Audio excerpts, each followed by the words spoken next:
This is Museum Backstage, where we pull the curtain wide open on the hidden world of museums, galleries, and cultural spaces. If you think museums are only about quiet halls and priceless objects, think again. Behind the scenes is a world of high-stakes decisions, creative problem-solving, and people who keep culture alive against the odds. You will hear bold voices, untold stories, and fresh perspectives that challenge how we see preservation, power, and the future of collections. Here is your host, Samantha Hunt Duran. Hello. Welcome to Museum Backstage.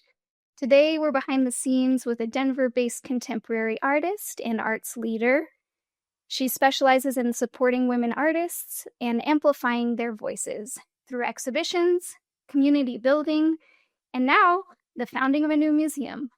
Today, she's the co-founder of Dart Gallery and the founder and president of the Colorado Women's Art Center and Museum. And when she's not working, she loves sitting by a mountain stream or traveling to new art destinations. With that, say hello to my next guest, Carrie MaKenna. Welcome to the show, Carrie. Hello. So glad to be here. Thank you so much for joining us. I'm looking forward to it. Today, we'll talk about starting a museum, and we'll also touch on why we should care about a women's art museum, the importance of curating locally, exhibiting in temporary and non-traditional spaces, the future of the Colorado Women's Art Center and Museum. And for those who stand at the very end, they'll get to hear about the Colorado Women Art Museum's upcoming exhibitions and how to connect with this very cool grassroots effort. How does that sound to you, Carrie? Fantastic. Thank you so much. Great. Thank you for being here. So to get us started, I'll say that people often think of museums as like permanent, long-standing fixtures, but they all have to start somewhere. And Carrie, you're not just making art, you're also building a museum. What inspired you to launch the Colorado Women's Art Center and Museum, and why is now the right time? So I've been a working artist for 30 years and have been making art since my teenage years. And my mother was also an artist, but never showed anywhere. She turned her art making toward creating practical types of things. So my family were sailors. Believe it or not, here in Colorado, there are lakes and we sail. And so she actually started making the trophies for the regattas. And so she made very non-traditional types of trophies using mosaic and stained glass and other types of materials, because people were really getting tired of receiving the big silver bowl thing that's the norm. So they got these pieces of art as their trophies, and it was quite a thrill for everyone, as well as her, to get to use her artistic talents. In 2018, I joined the organization called it's the Women's Caucus for Art Colorado, and started meeting and interacting with a whole lot of Colorado women artists. And out of that, it basically led to a whole bunch of things. So the first thing was starting Dart Gallery at 900 Santa Fe Drive. And about half of the starting members were from that organization. And then we all started talking about, so here we all are making our art here in Colorado. What are we going to do about, the artwork of Colorado women artists when they die? So this is a reality. And the reality of Colorado is that we are a pioneering state. And so the women are here, making their art here, showing their art here, selling their art here. And, a few people make it to the big time, Chicago, New York, LA, whatever. But the majority of the women artists working and living here in Colorado are showing their work, selling their work here in Colorado. So we started talking about how we would come up with a way to preserve some of this artwork and feature it and make sure that it and the stories of these women continue on into the future. That's wonderful. Do you mind giving a little, well, at least your perspective on how maybe the Colorado or Denver art scene is a bit different from the big the big league art scenes that you mentioned, like New York, Chicago? Do you have an impression of how they're different? Oh man, well, I don't really know what goes on for the artists in those places, but here in Colorado, really starting in 1985, the Colorado art scene here then was very Western. So it was Western art was king, and that's all fine and good. But there were a bunch of artists coming up, in their 20s and 30s, saying, "Hey, we don't want to do that. We want to do our own thing. We want to make crazy art. We want to make what we would call now contemporary art, but make our own type of art and what we want." And so they weren't getting representation by the commercial galleries, which is fine. We love the commercial galleries. This isn't against them in any way. But these artists said we need to do our own thing, and so they started the cooperative gallery scene. And they started with two galleries. One was Spark Gallery, that was the first one, and Pirate Gallery came along about 2 months later. And their goal was to what we now call the free art city. So free to make the art you want to make, free to show your art where and how you want to show it, and free to sell your art to anyone who wants to buy it. So with the free art city concept in mind, these two galleries started up and started showing and selling their own works. And today, 20, 30, 25, 30 years later, we are at least 10 cooperative galleries in the Denver metro area, plus many, many more throughout the state. So I think that has really upped the ante for the creative scene in Denver over time. In 2000, First Friday Arts Districts started in the Arts District on Santa Fe. And the galleries there, who were not commercial galleries, said, "Hey, what can we do to get people to come around?" And they actually started doing First Friday openings altogether. Now, 25 years later, First Friday is the thing in Denver and is promoted by the city and county of Denver and all over the world. So the arts organizations of Denver, Visit Denver, and Arts and Venues both have been essential to the creative output and experience of Denver in particular, but in Colorado in general. Yeah, wonderful. So for the benefit of our listeners who might not be local, so Santa Fe is a street. It's not Santa Fe, New Mexico. Not New Mexico. They might think if they don't know the geography out here, they might think that that's Santa Fe. We're not, although they have a big gallery scene too. Yeah, Santa Fe, it's this, street in Denver, lined with galleries. And to Carrie's point, that's kind of where the first collective free, galleries were. And I'm wondering, Carrie, how do those art collective type galleries differ from commercial galleries? And what is a representation like for women artists in those spaces? Well, first, the cooperative galleries are basically a collective. So you think of an HOA at an apartment building, you pay your dues every month in order to show your work. So some differ in different ways, but the majority of them, you as a member, you have duties toward the gallery. So that really they're literally owner operated. They're artist operated organizations. And the general rule is that you are offered a solo exhibition a year plus a couple of group exhibitions, but then you work a volunteer job for the organization. And what was the second part of your question? How does that differ from a commercial gallery, and what's the representation of women artists like in those two spaces? So, because still today, women are sorely lacking representation in commercial galleries and museums.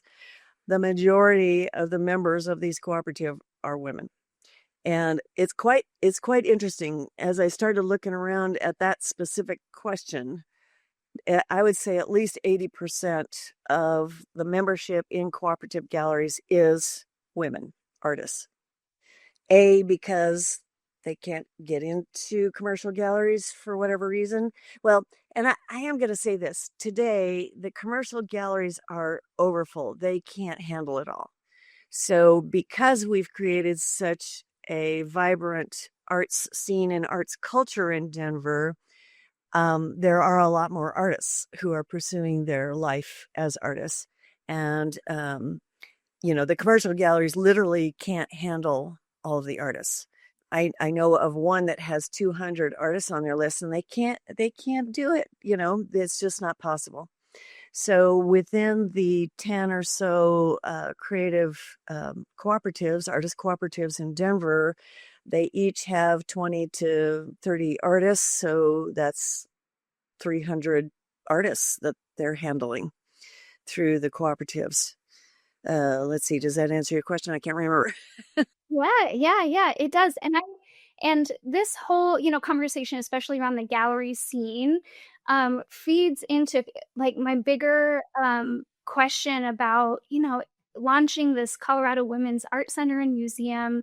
Why now? And why do we need it? If there are spaces for women artists to exist in these cooperative galleries, and they're getting representation there, why does a museum matter for these women?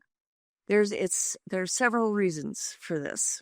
First and foremost is what happens to the Colorado women artists' artwork and stories and life of making art and processes.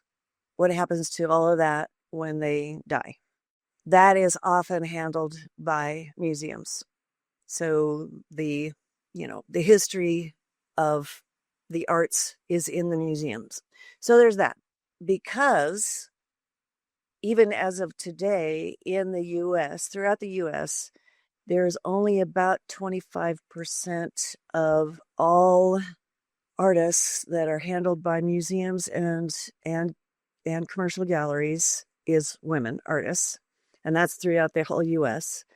Colorado is actually a little different. There's one gallery that in particular handles a lot of women, which is great. But still, when I got to tell you this story because I was like, what is going on here? Maybe a year or two ago, Denver Art Museum had an exhibition, the Phillips Collection, and it was, here are all the great artists of the U.S. from the Phillips Collection. Of these 78 pieces of artwork in that exhibition, and I literally went around and counted them because I was astounded. 78 pieces of artwork in that collection.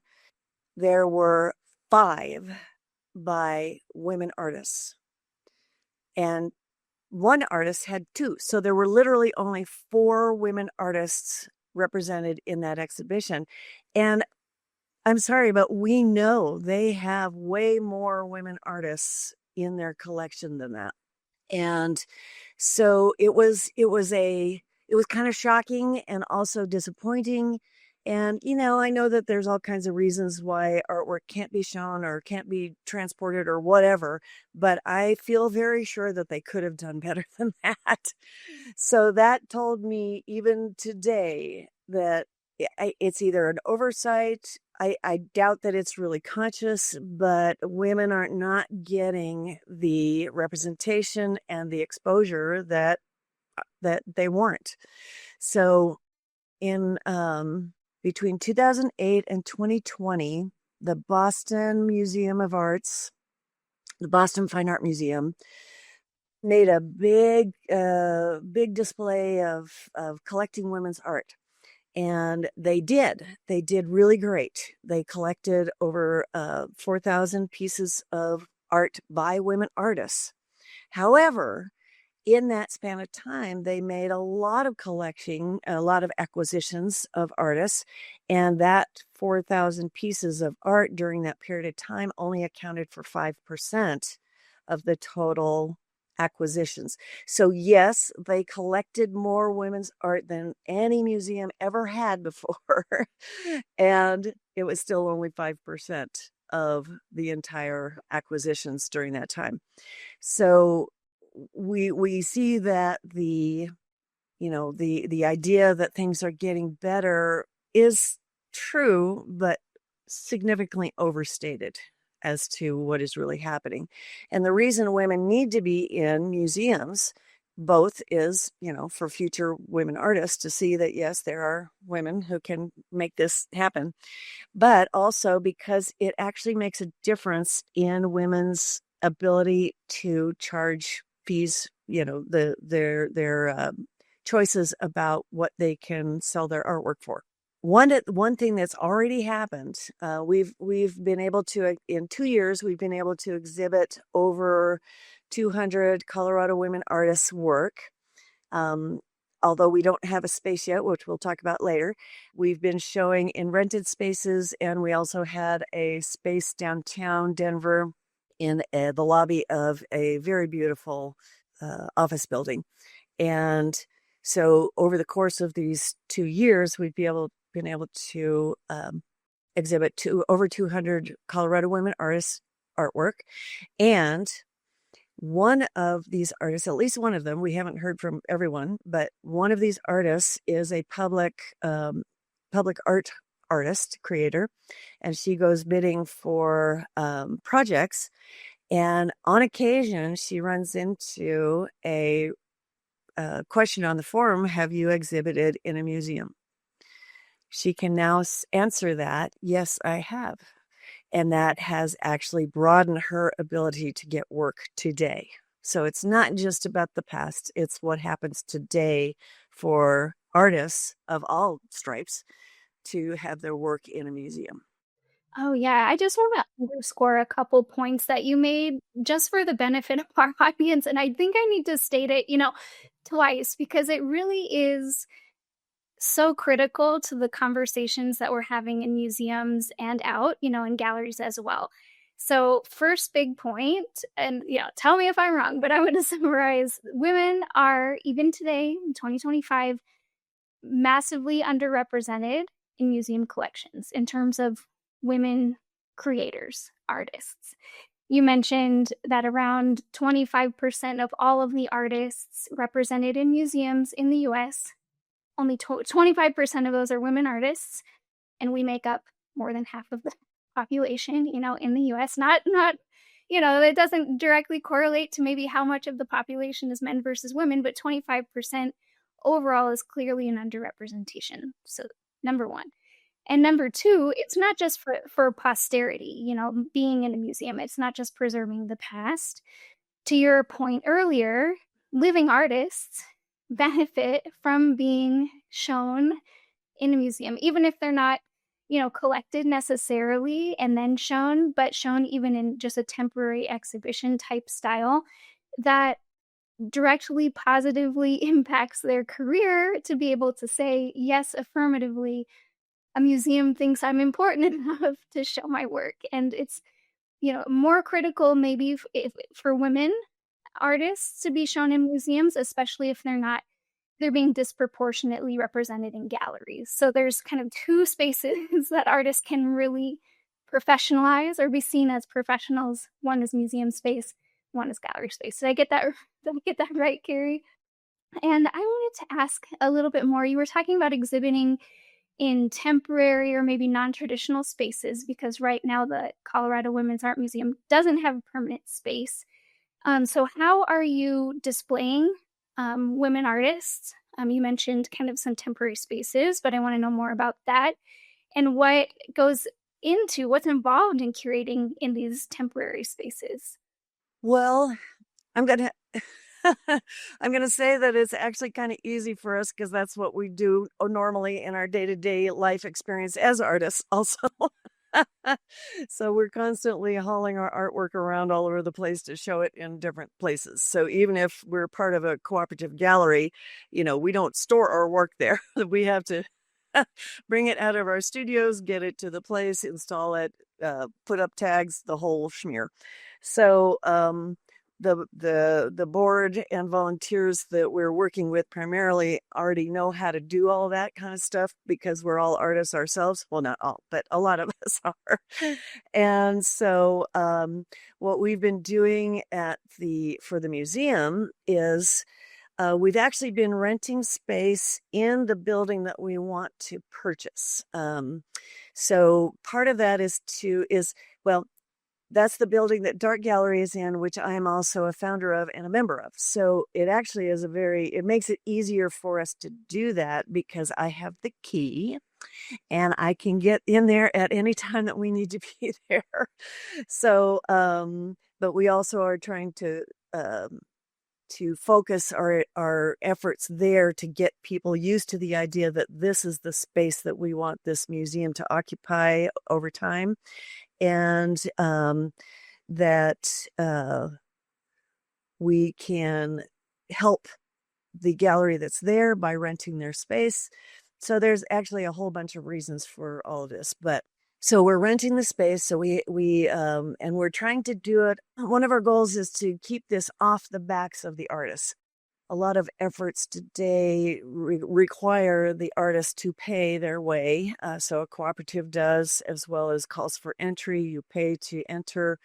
And so we're really working with the concept of the artists need to have this, whether they can pay or not. And so we are always seeking funding. And so both private and grant making funding for exhibitions, as well as our minimal operating costs at this point.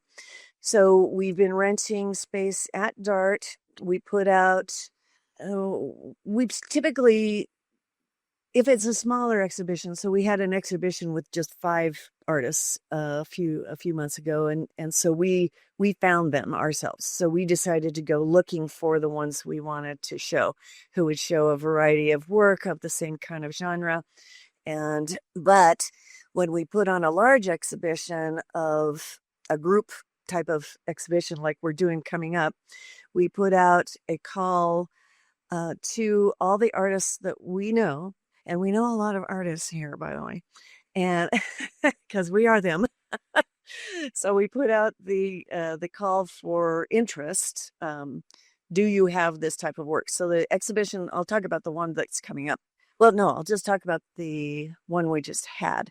So we put out a call for, now I'm not going to remember. I'm going to talk about the one that's coming up because. Yeah, no worries. As fresh on your mind. Yeah, the past is the past. You are moving on to the next one. Yeah, do this. Tell us what's coming up and this and this. So we're doing a self-portrait exhibition. And so we just started, we put the call together, which is just tells what it is, when it's going to be, do you have this type of art? We made it very clear that we wanted to have all kinds of art. So we wanted to have fine art craft. We wanted abstract. We wanted representational. We wanted, whatever you got that you feel is a self-portrait of you in some way. So it could be physical representation, but it could also be emotional representation, mental representation, where you find your inspiration. So it could be a landscape that you go to a lot. So we really broaden the scope of what self-portrait means, and then sent it off to all the artists that we know and invited them to forward it to any artists they know. So we received artwork from our submissions. So basically, it's a submission for invitation, really. So we got over 100 submissions, and out of that, we've selected 70 pieces of art. And this is really going to be a fantastic show because it covers everything. I mean, it's all over the map in terms of what people represent as themselves. So then, of course, we sadly had to say no thank you to a few people. But now we're in the process of communicating with the artists who have agreed or who we've selected for inclusion. So, in it, so people may or may not know, but in a call for entry, it's a juried situation. So although we are doing that, we're not jurying as in, yes, this is good, this is bad. We're saying this fits what we want this exhibition to be, and we'd like to invite you to come. So the way we've been doing this is because we don't have a space, we have a agreement form that's basically a loan agreement. So if you think of a museum asking another museum to share a piece of artwork, you would receive this loan agreement to share this art. So the artists are having these loan agreements, and in it, so we're also in a phase of, we don't have a way to secure the art, particularly, the place is open to the public like a museum is, but we don't have guards or anything. And so we've asked the people that to insure their own work, and that we will not be able to insure anything, that we'll take as good a care as we can of everything. But, should there be damage or something along the way, that's something they need to take care of. As a museum, we will be able to handle that kind of stuff, but right now we can't. So the loan agreement gets signed, and then we work on. So we have exhibition dates, we've got installation dates, and in this situation, we have 3 days for installation. So I know a lot of museums take up to a month to install. Yeah, 70 pieces in 3 days. Wow. Yeah. That's amazing. That's crazy. I can't imagine that. So so we ask them to be able to get their artwork to us in whatever way they can. And most, it's Colorado, so it's mostly going to be local enough that they could drive it physically to us. If they need to send it, we have to set up an address for them to send it to, that can receive it at all times of day and night that things come. So we don't ever send anything to the gallery because it's not open Monday, Tuesday, and Wednesday, and only open the afternoons for the most part. So we always have to have another address for them to be able to send the work if they're going to mail it. And I don't know how much detail you want about this, but it's interesting because, we've just learned all this stuff over time of having done this a lot for 20, 30 years. And so we invite them to, they can send it, but they also have to have a prepaid return slip inside the box. They need to insure it to and from and during the exhibition. And so we receive all that on Monday. We have the time schedule, come drop your work off from X time to, 10 to 1, bring it in. We get it all in there. We unbox the things that are have been shipped. And one of the things we've learned over time is to take a picture of the work and put it on the box with their name on it. Because you got to know which box that thing came out of to repack it. Anyway, details. And then we spend the afternoon of Monday curating. So we're not necessarily, the curating can be a bunch of different things. Curating could be selecting the work, but it's also when you get it in the gallery, how you're going to display it and how it's going to flow in there. And some of the things we think about are lines of sight inside the gallery. So there's 2 ways to enter this gallery. So we look at this entry, we see that wall, and that wall immediately. From the other side, we see those 3 walls. So we want to make sure that we put up a piece that will guide people into the gallery, make them really want to come in and start looking. And then inside the rest, we're looking for themes, we're looking for colors. Sometimes there's a color story that appears. Sometimes there's a thematic piece that appears in our particular gallery that we're going to show in. We have some movable walls, and it can create an interesting kind of weave around through the gallery. And this is another point of interest for galleries and museums, which a lot of people I'm sure know, but there's been a study, I won't be able to tell you where or what, about what makes people want to get into a space and explore it. And it's if there are nooks and crannies, people want to explore. They want to come in and find something, like they could see the whole thing and say, okay, that's great, and walk away. But when they come in and they can't see everything all at once, they have this opportunity to kind of get into exploring. And it's kind of game theory, actually, where you get to this one point and then you see another thing and you get to go over there.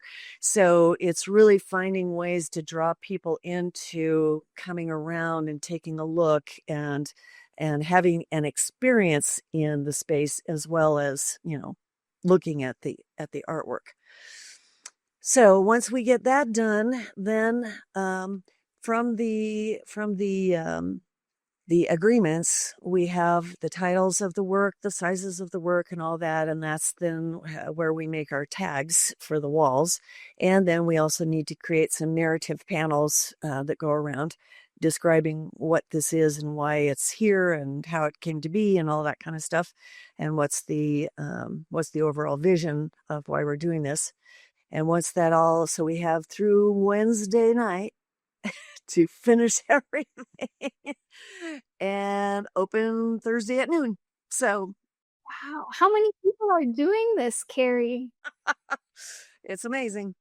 Yeah. Do you have how many volunteers and board members are on board when you're doing this? We have about 12 board members, and then an additional 12 to 20 volunteers. And there are some people who really just want to do that. They just want to come help install exhibitions. And of course, there's the deinstall after, which actually happens in one night. So, oh my gosh. Yeah. This is a young person's work.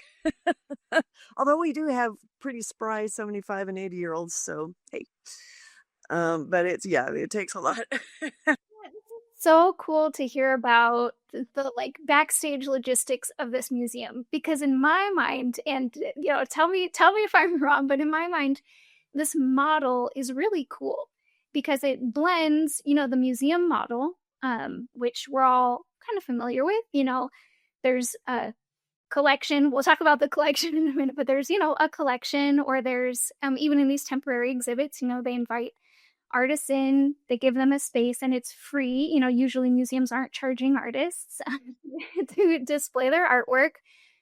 So there's that aspect of it, and the aspect of curation, to your point, creating an exhibit that's really intentional, bringing things together and themes, and thinking through how someone, from the public or coming in would experience it. So that, that in my mind is in the kind of museum bucket.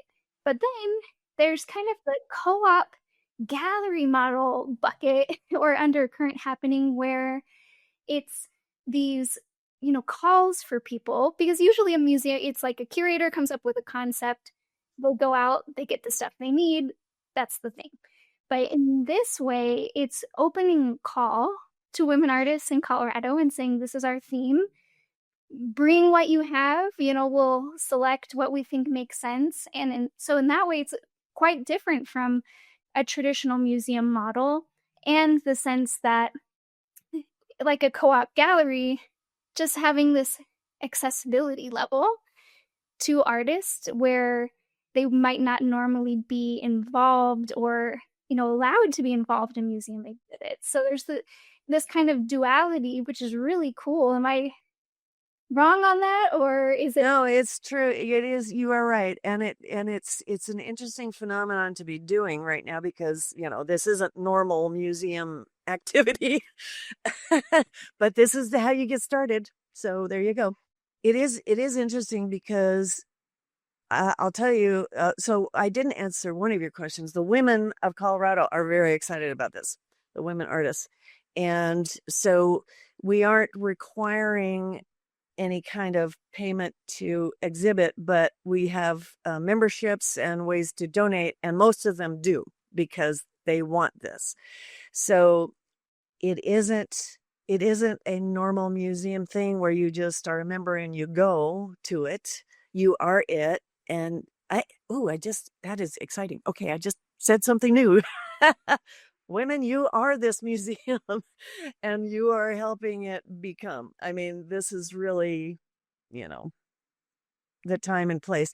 And you asked before about why this, why now? And I do know that there was an effort in Boulder, probably in the late 80s, to start a Colorado Women's Art Museum. The timing wasn't right and the location wasn't right. And we're proud of and grateful for their effort to do that. But being in the capital city of Denver makes a difference, especially as you're going to, we're adding to the tourist and tourism efforts of Denver by creating this museum.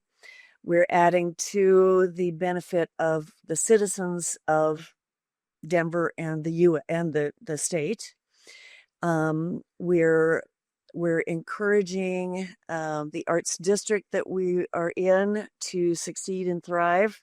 So there's a whole lot of reasons for where we're doing this and how we're doing it. And the reason that it's now is the right time is because there is a groundswell and a critical mass of Colorado women artists. So, in the 80s, yes, there were, but man, it is much more significant population now than there was in the 80s that are really doing their art in the state. Most of us have gotten to a point, once you hit 60 plus, you're like, okay, I'm probably not going to make it in New York. I'm doing it here. This is where it is. And that might happen, but that is not what I'm counting on or trying to pursue. It's here and now in this state, in this time, and this is where it's happening. So that is really the critical mass that's kind of happened right now. Plus, there's a lot more actual statistical information now than we ever had before about the state of things. I want to shout out for the Burns Halperin report. I think it's every 2 years they do a huge national study of what's going on gender-wise in the arts. And it's massive and it's amazing. And they do an excellent job of doing the research and presenting it in really great ways. They've got a great graphic designer. That's all I have to say. Their charts are really fantastic. And I think in the show notes, I'll find a link to this definitely, but show it for those watching. I want to see. Here's the fabulous graphics that they do. So yeah, so even on here, let's see, what is this? Acquisitions, the big line is men. The little lines are women and Black artists. Oh my word. So for people who are listening only to audio, acquisitions, and how is that acquisitions over the country for museums, Carrie? Yeah, this is representation at U.S. museums. Exhibitions, 78.8% are men. To our earlier point. And 14.9 are women, and 6.3 are Black Americans, both male and female. So that, plays perfectly into Carrie's earlier point. Why now? Because things are better, but they're not great, you know? The headline on this particular page is "Perceptions of Progress in the Art World Are Largely a Myth." And this is from July 20th of 23. So there's a new report that's just come out this year. Oh, yeah. I'll link to the new report in the show notes so people can see. Better. Quote unquote, I'm doing air quotes, better, question mark? I mean, acquisitions overall are huger. More money is being spent, blah, blah, blah. But still, only X is for the women artists. So yeah, it's more than ever, but like your MFA Boston example earlier, more than ever is 5% of their that, you know, push for. And over a large period of time, 2008 to 2020. I mean, it's like, wow, they're yay for the 4,000 plus pieces, but and probably the other thing that happens in museums, I think, which, you know, I don't really know, but what I see is that they kind of focus on a few artists that kind of make people want to come see or something. You know, it's like, you know, having a Pablo Picasso exhibition is a big deal and it brings in a lot of people and therefore money and, you know, resources, but that leaves out all the other people. So there's kind of, you know, we have some women artists who are kind of a big deal in Colorado and we love them and we want to represent them, but we don't want to short shrift other fine and fabulous artists. Carrie, I'm wondering, do you know how many Colorado women are working as artists right now in Colorado? Do you have a sense? I don't know exactly. We have over 200 members of our museum, and most of them are Colorado women artists. But I believe there's, you know, several thousand at least. That's incredible. Yeah, and that doesn't include the ones who are deceased. You know, these are the people who are current. So, you know, 100 years of art that isn't recorded anywhere. We want to work on that as well. Yeah, yeah. Well, and I want to underline that point that you said you have 200 of your members or 200 members, you know, most being artists, and it is women artists, which is exactly what you said earlier, that it's not just a membership of people in the public, like in a museum, you know, people who just want to attend the museum and they're members of the public. The people that you're supporting are supporting you too. They believe in this enough, to your earlier point, that they're paying for membership and they're the people directly benefiting on both ends from it. So we're thrilled to have them, and you know, we want to do as much as we can for them now without a building. So to another point, I don't know where we're in your scheme of things, but I'm going to mention this. Yeah, well, let's talk about the future. Yeah, let's talk about the future. What is your vision? Well, right now, so because we don't have a building and you can't come to, oh, I will say that every time I mention Colorado Women's Art Museum to anyone, and we've just shortened that because it's hard to say the whole name. Anytime I mentioned it to anyone, they say, "Oh, where is it? I want to come." So yes, people want this, and women artists as well as the general public. And you know, I have to say, sorry, we only have, you know, exhibitions a few times a year. We'll make sure you know about them. And we're working on raising the funds to buy a building. But in the meantime, we're having monthly events, and they're rotating every 3 months through kind of just a general get together and get to know each other and talk on a particular topic together. So just a kind of a meetup. And then the next month we do a speaker, which is going to be you on October 22nd. Thank you so much. And number 3, the third month, we do an artist studio tour. So we go to an artist's studio and visit them and see what they do and how they do it and let them talk about their work. The last one we had was so cute. She talked all about what she's doing, and then she said, "And then you need to come upstairs and look at my art collection." So we did that too. It was awesome. That's so cool. So members get to see exhibits, but they also get to participate in this programming that cycles through different types of events. Oh, that's incredible. Yeah. And, we are reaching out to non-artist members. Yes, non-artists can be members of this, and you don't have to be a woman to be a member. We want you. We love you. Come see us. Come be with us.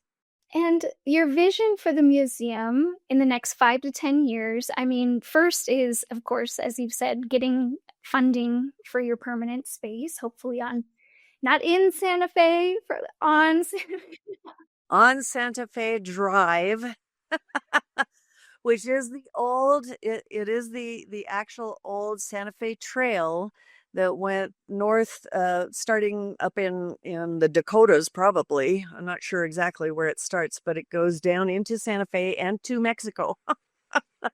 That is what it is. Yeah, yeah, and right in the heart of our, Denver Arts District.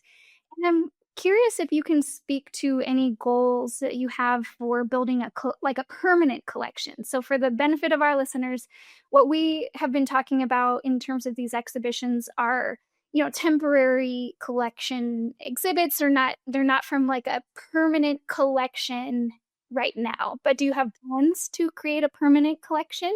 We do, and I actually haven't gotten too far into the weeds of that because we don't have anywhere to put it. Everybody keeps trying to give us art, and there's nowhere to put it, people. So, So one thing has to happen first. You have to have the space.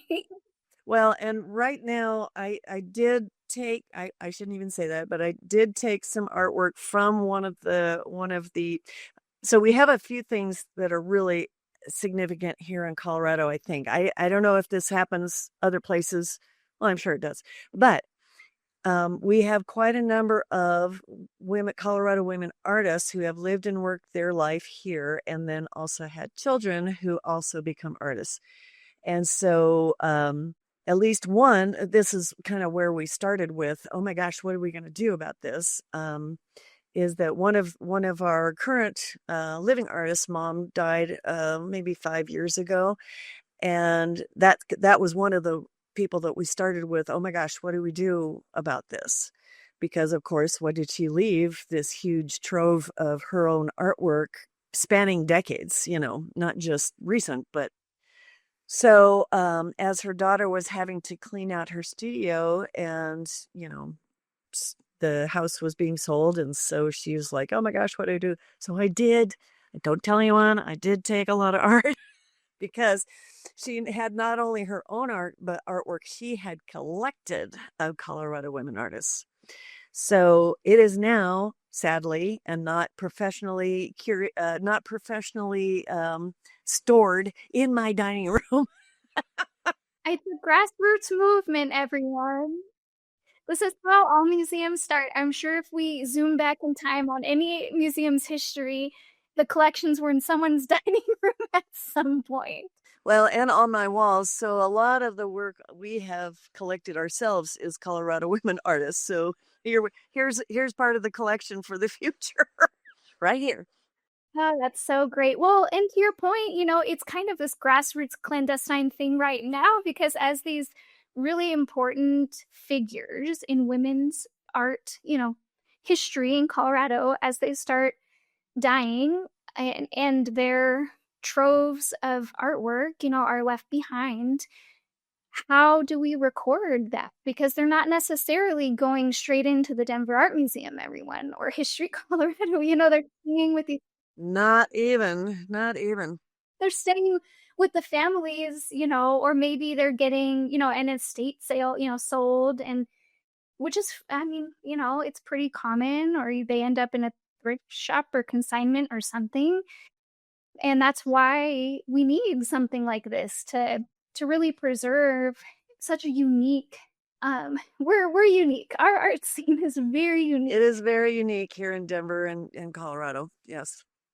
And so to that point, we're probably off topic again, but Colorado has done a very unique thing that some of your other listeners might be interested in, is that they began this project by designating Colorado certified creative districts throughout the state. And there are over 30 of them now. So the Arts District on Santa Fe was one of the two very first ones designated. And I'm not remembering exactly how long ago, but maybe 5 or maybe even 10 years ago, but I'm not sure. But it's a program of the state of Colorado to support the arts. So you have to apply to it as a district, as a creative district. And you have to, there's certain things that you have to have. It has to be contiguous space where people can walk around in it and, have a significant amount of arts activity happening there. So I think that's also part of what's played into the ability of artists to go ahead and stay here and work here and not have to move to a larger arts city.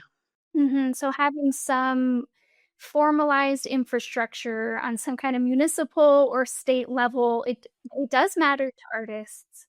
Yeah, and there's actually a department in the government for it. So Wonderful.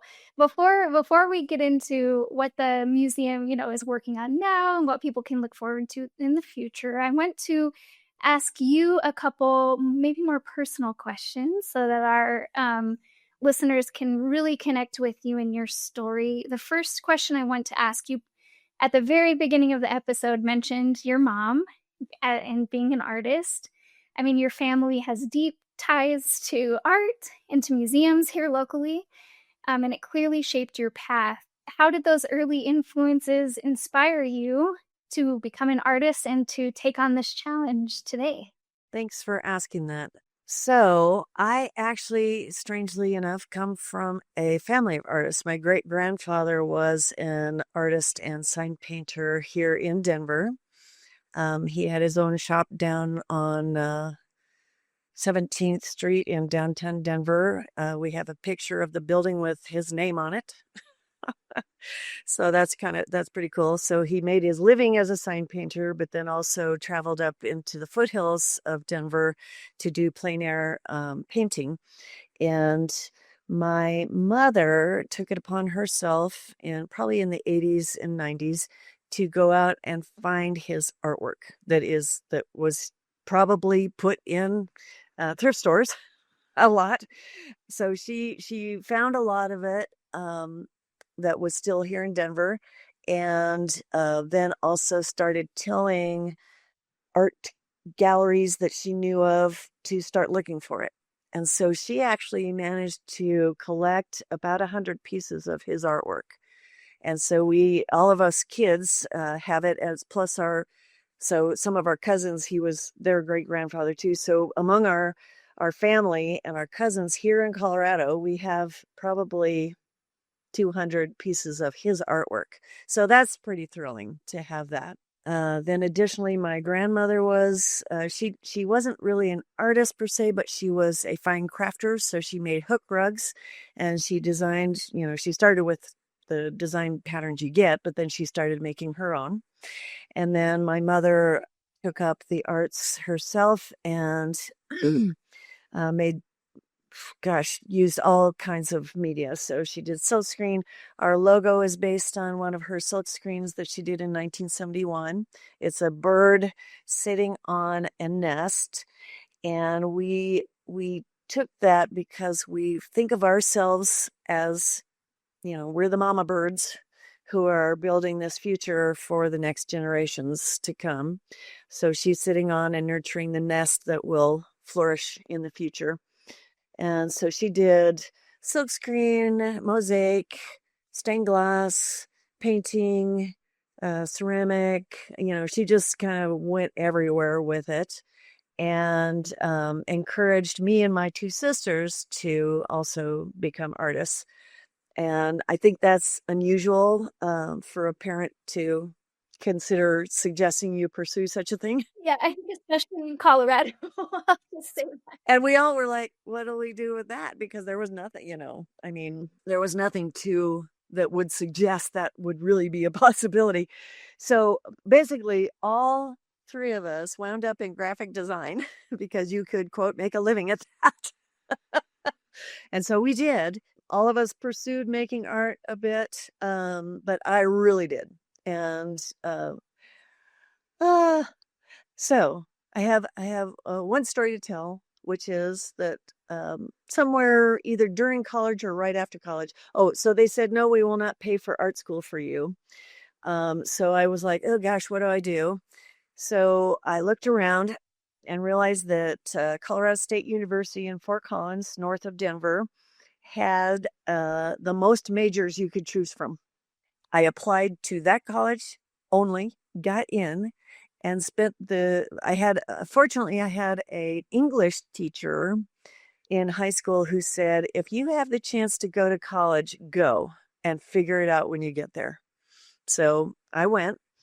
I basically read the entire book that lists literally every class description. I read them all, except the ones in chemistry and some other sciencey things that I couldn't even understand what they were talking about, and realized that they had a fabulous art department there, accidentally.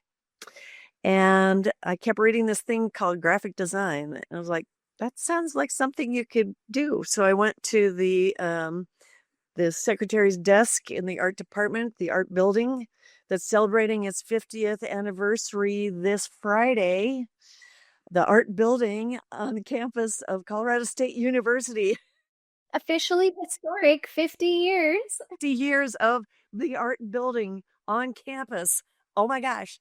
And I was there in 1985 or 80, I don't know when it was, 82, no, earlier, 80, when Andy Warhol came to campus to talk to us.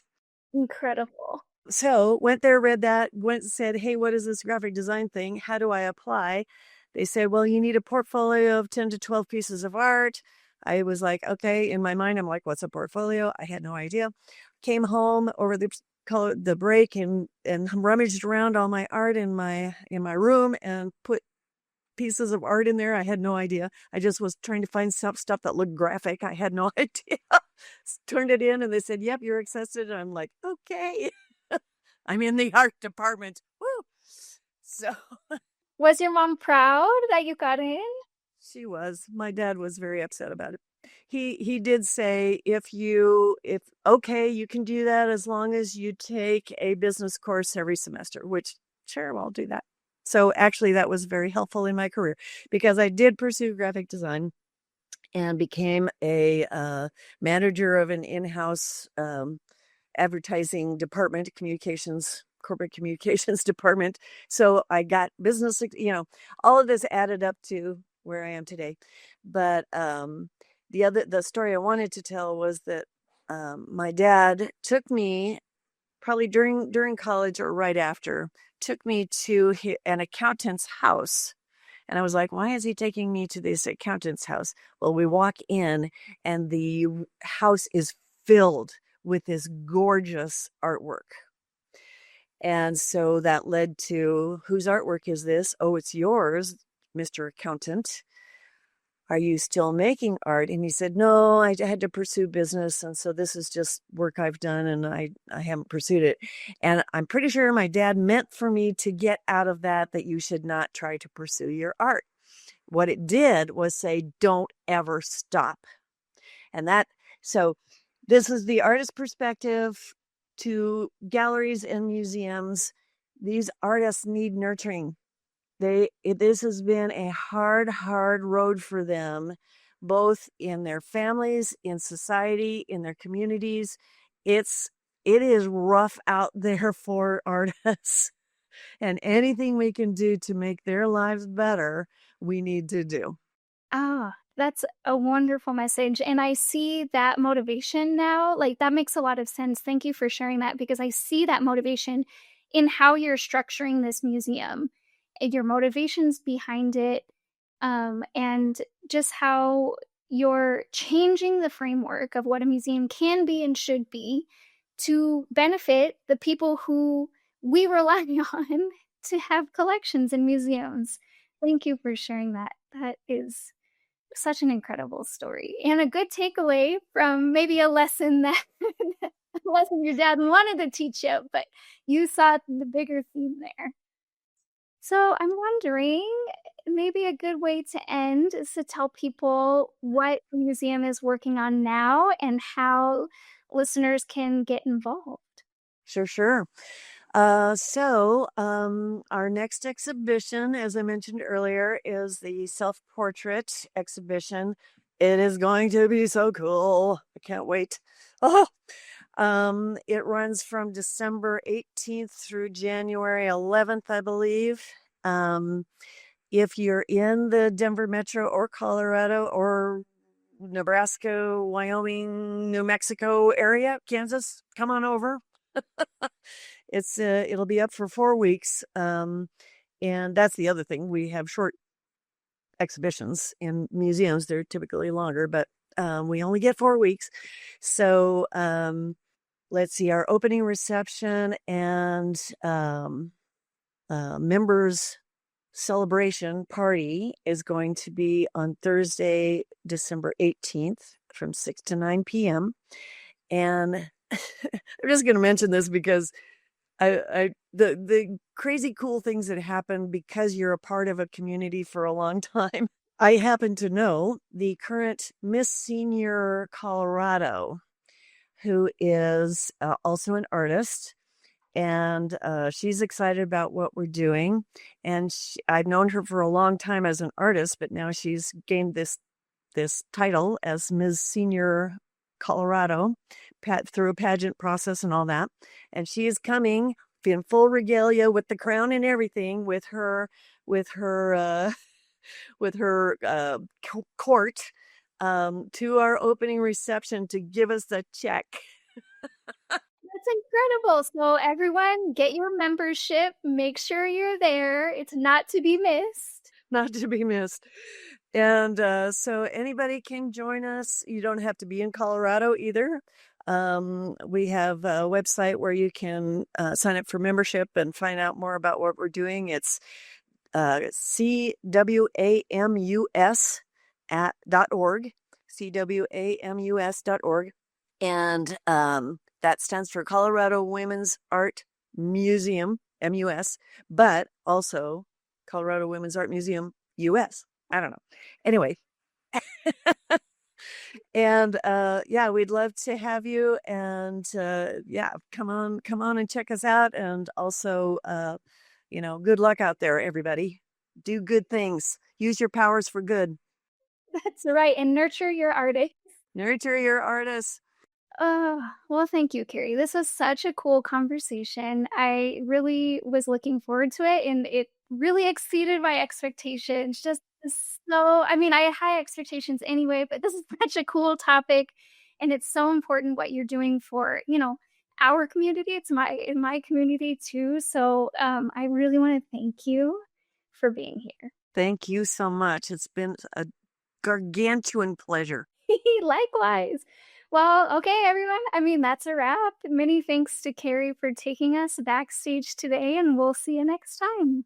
Museum Backstage podcast requires more than a conversation. It takes action, research, and collective wisdom. If today's episode resonated with you, we'd love to hear your insights. Join the conversation and help us shape the future together. We'll be back with more stories, strategies, and real-world solutions that are making a difference for everyone. In the meantime, be sure to subscribe, rate, write a review, and share it with someone you think would benefit from it too. Thanks for listening, and see you on the next episode.